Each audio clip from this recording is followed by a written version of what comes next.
Around 8 AM on the morning of the 17th of January 2007, the Napoli departed her berth with an aft draft of 13 metres.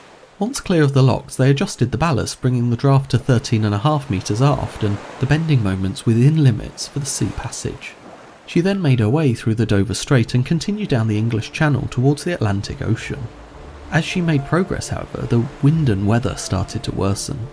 The waves grew larger and larger, resulting in the vessel rolling and pitching with spray coming over the forecastle. At around 11 AM, the Napoli struck a couple of waves particularly violently, sending shockwaves throughout the hull. Remember, we talked about bending moments a minute ago. Well, imagine the stress that the hull is under now with all the additional force from wave-induced bending moments. As the bow slams into a wave, it's lifted up, flexing the hull. The energy from the flexing dissipates slowly, and each time it flexes back, potential energy makes it keep going.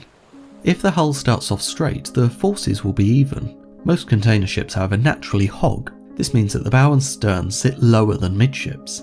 When the bow slams, the ship's back straightens, then, as the energy dissipates, it flexes back, making her hog even more than she did before. A few minutes after the large shockwaves, a loud cracking sound was heard, accompanied by the activation of several bilge alarms and the engine room flooding alarm.